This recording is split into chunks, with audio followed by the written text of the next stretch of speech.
अभी हम ये बेलीज़ वाटर टैक्सी पे चढ़ रहे हैं और यहाँ पे सैन पेड्रो एक द्वीप है बेलीज़ के बाहर, और उस द्वीप पे हम जाने वाले हैं जहाँ पर रोटरी क्लब ने हमें नियुक्ता दी है, जहाँ पे जागरूकता अंगदान की जो जागरूकता के लिए हम घूम रहे हैं ना, उसके लिए मुझे एक लेक्चर देने के लिए बुलाया है। तो ये है बोट। इस बोट की दूरी होगी 1-1.5 घंटा, और 1.5 घंटे में पहुँचने का। ये एक्चुअली ये बोट नहीं है, ये छोटा सा बोट है ये वाला। अरे बाप रे, ये तो गेटवे ऑफ इंडिया में जो बोट होते हैं ना एलिफेंटा जाने के लिए, ऐसे लग रहे हैं। अब इसमें तो हम उल्टी करने वाले हैं, इतना छोटा है। ओए बाप रे। चलो,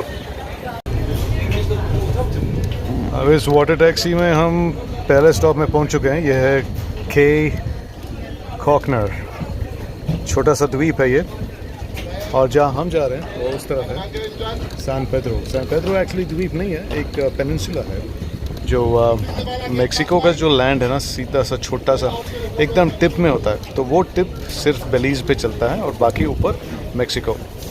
पर वहाँ रोड नहीं बनाया, इसीलिए हमको बोट लेके जाना पड़ता है। अब यहाँ से लोग चढ़ेंगे जो सैन पेड्रो जाना चाह रहे हैं। अब बस आधे घंटे का रास्ता है। अब गाड़ी निकल पड़ी, सवारी यहाँ से निकलकर अब हमें जहाँ जाना है वहाँ पहुँचेंगे हम, सैन पेड्रो। अभी ये सैन पेड्रो का नाम आपने सुना होगा, आपने मैडोना का गाना है ना, La Isla Bonita, last night I went to San Pedro, वो गाना। उन्होंने जब ये इस जगह आई थी पहली बार, तो इस पानी का रंग को देखकर भाग गई और उसने उस पर एक गाना लिखा, और वो गाना भी हिट हो गया।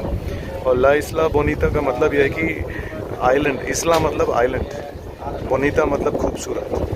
तो सैन पेड्रो एक खूबसूरत आइलैंड है, वैसे है नहीं पर आइलैंड जैसा ही है, तो इसलिए।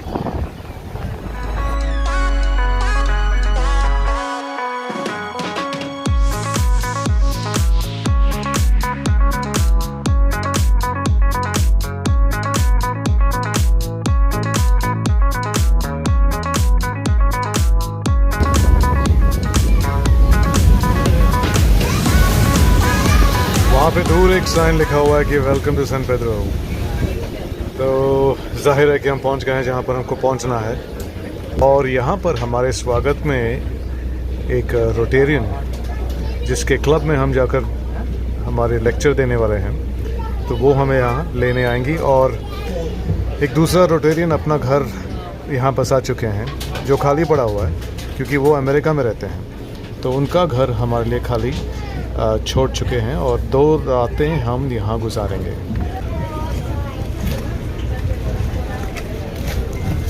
तो वेलकम टू सैन पेड्रो।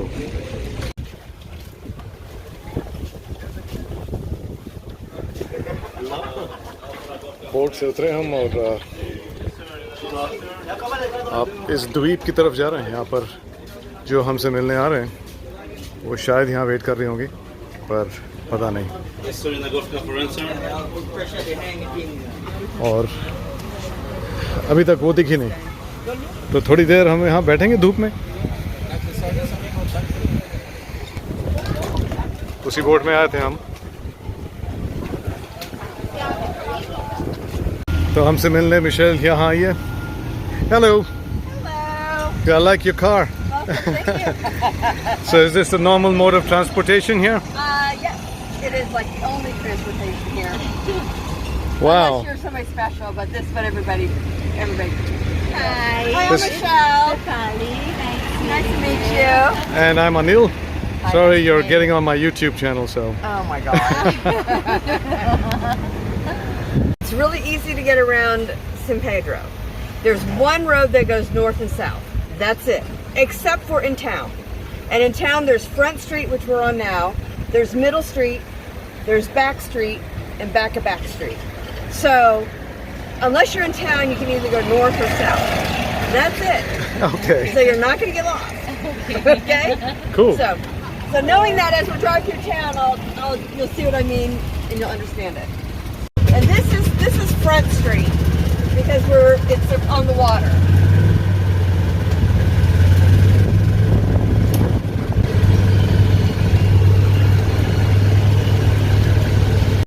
अब घूम फिर के हमारी हड्डियां पसलियां होकर यहाँ तक पहुँच गए जहाँ पर हम रहने वाले हैं।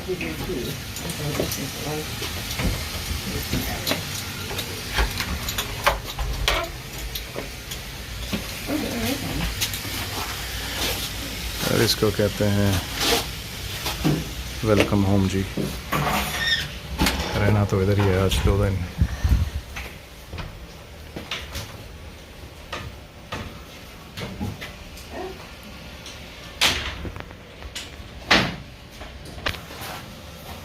यहाँ से निकले तो पूल एरिया।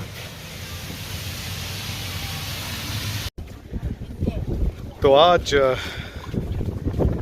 शाम ढल गया दिन, हो गई शाम और हम यहाँ पर हैं। ये है आज का ठिकाना, इतना खूबसूरत है ना ये। अब सीधा वहाँ जाएंगे तो जमैका, बहामास, कैरेबियन आइलैंड्स कहते हैं ना, वहाँ पहुँच जाएंगे। ये भी कैरेबियन का ही एक हिस्सा है, पर ये मेनलैंड में है, वो आइलैंड्स वहाँ पे है। हम सैन पेड्रो में हैं। अगर मैं घुमाऊँ तो वो जो घर है ना, वो इधर, ये जो मेरे हाथ जो चल रहे हैं यहाँ पर, उसमें एक अपार्टमेंट में, एक फ्लैट में हम रह रहे हैं। और वहाँ से सीधा आएंगे तो यहाँ बैठने को मिलता है और दीपाली लुत्फ़ उठा रही हैं। और कोई भी आ सकता है यहाँ में। सैन पेड्रो में ये एक कानून है कि बीच, जो भी बीच हो, सारा बीच पब्लिक है, कोई भी कहीं भी जा सकता है। तो यहाँ से चल के हम वहाँ तक पहुँच जाएंगे अगर चाहे तो। पर इतना मेहनत कौन करेगा? मैं यहाँ एक काम के लिए आया हूँ, वही काम ख़त्म करके निकलूँगा। तब तक के लिए, जब तक ऐसी जगह, सुनसान जगह में बैठ के इसका लुत्फ़ उठाऊँ। हमें सैन पेड्रो बेलीज़ में, वहाँ से आंखों देखा हाल मेरी तरफ से।